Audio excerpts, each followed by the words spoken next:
Hi everyone, welcome back.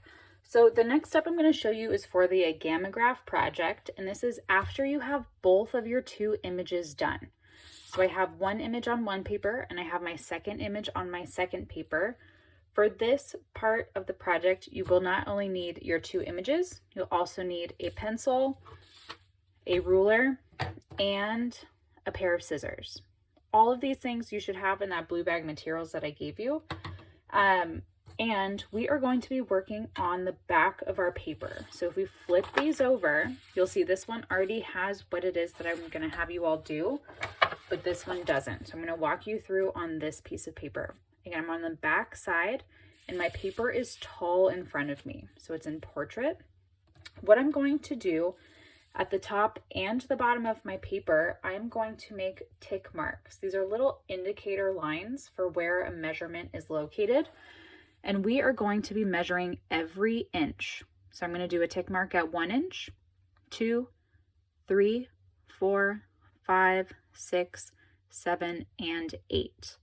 Because if I measure my paper, it measures 9 inches at the top. Your paper might be a little bit bigger than 9, and that's totally fine.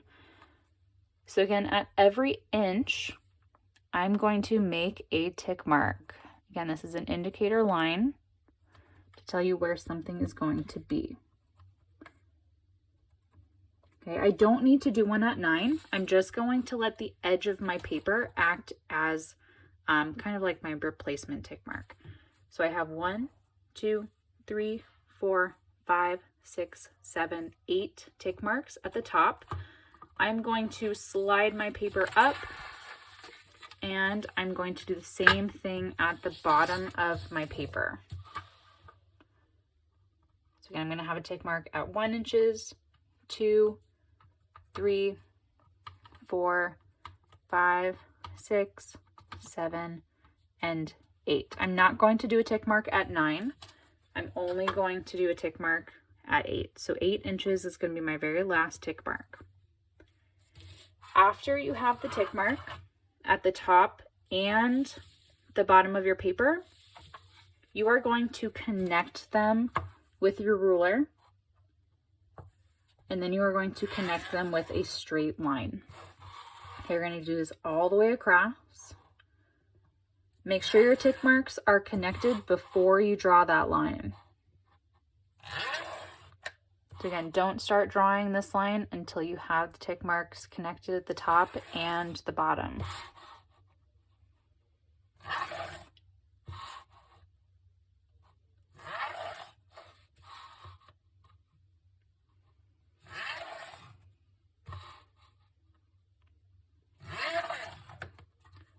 So now that I have all of these lines going from the top to the bottom of my paper, my next step is going to be to number it.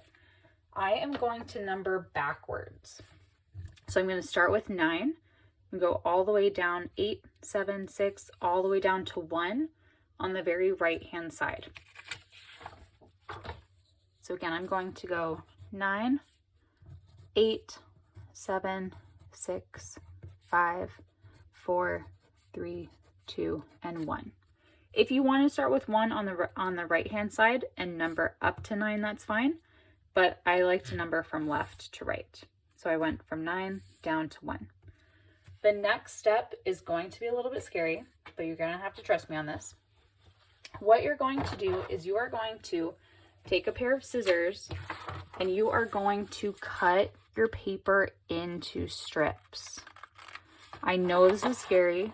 I'm asking you to cut your artwork up, but this is necessary to complete the project. And it's extremely important that you don't lose any of your pieces. So keep these in a super safe spot until we're ready for the next part of the project. So again, you're going to cut both of your papers into strips. Don't lose any of your papers because we will need all of them for the next part of the project. It's also really important that you cut on that straight line and you cut as straight as you possibly can. It's going to make the next part of the project a lot easier if you can do that. So again, you're going to cut your two papers into strips for the next part of the project.